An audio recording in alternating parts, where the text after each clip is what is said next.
ஒரு சிறிய ஊர். ஊரின் ஊரத்தில் ஒரு பழைய குடிசை வீடு. அந்த வீட்டில் அம்மா மலர் மற்றும் மகள் மல்லி இருவரும் ஒரே உயிர் போல வாழ்ந்து வந்தார்கள். சில காலத்திற்கு முன்பு மல்லியின் அப்பா இந்த உலகை விட்டு மறைந்திருந்தார். அவர் இருந்த காலத்தில் வாழ்க்கை எளிதாக இல்லை என்றாலும் நம்பிக்கையோடு நாட்கள் நகர்ந்தன. அவர் போன பிறகு அந்த நம்பிக்கையை மலர் தன் இதயத்தில் கட்டிப்பிடித்து கொண்டு கூலி வேலை செய்து தன் மகளை படிக்க வைத்து வந்தாள். வறுமை மலரின் வீட்டில் தினமும் தட்டியது. இருந்தாலும் மல்லியின் முகத்தில் சிரிப்பு மறையக்கூடாது என்பதற்காக மலர் தன் கஷ்டங்களை யாரிடமும் சொல்லவில்லை. ஒரு நாள் இரவு பலத்த காற்றுடன் கனமழை பெய்தது. மழை தட்டும் சத்தம் குடிசையின் சுவர்களையே நடுங்கச் செய்தது. வீட்டின் கூரையிலிருந்த ஓட்டை வழியாக மழை நீர் இடைவிடாமல் உள்ளே ஊற்றத் தொடங்கியது. அந்த கூரை மல்லியின் அப்பா இருந்த காலத்தில் வேயப்பட்டதே. அப்போது கூட அவர் இது போதும் என்று நினைத்தார். புதிய கூரை வேய பணமில்லை. அதனால்தான் இன்று அந்த ஓட்டை.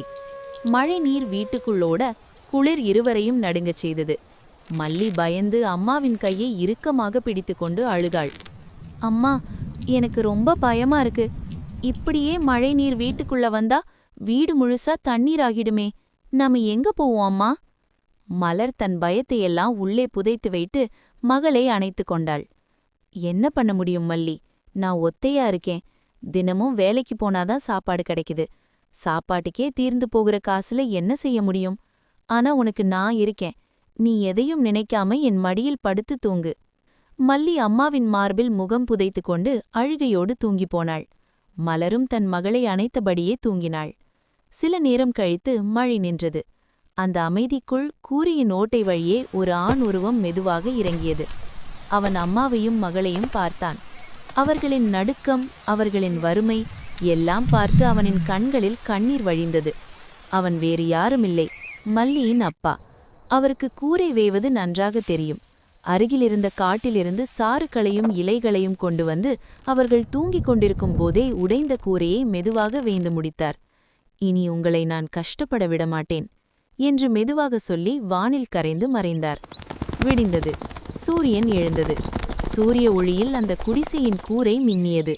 மல்லி பல் துலக்க வெளியே வந்தாள். அருகிலிருந்த வேப்ப மரத்திலிருந்து ஒரு குச்சியை ஒடிக்கும்போது திடீரென அவள் கண்கள் கூரையை நோக்கின.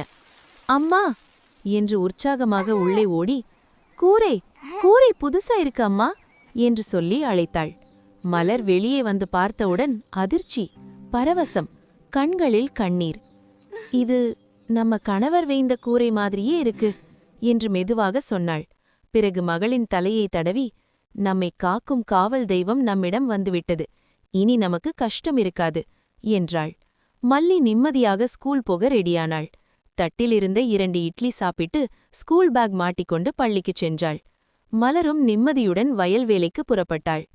நமக்கு ஆதரவாக இருந்தவர்கள் இந்த உலகத்தில் இல்லாவிட்டாலும் அவர்கள் எந்த ரூபத்திலாவது வந்து நம்மை காப்பாற்றுவார்கள். அப்பா போனது உடம்புதான், பாசம் போகவில்லை.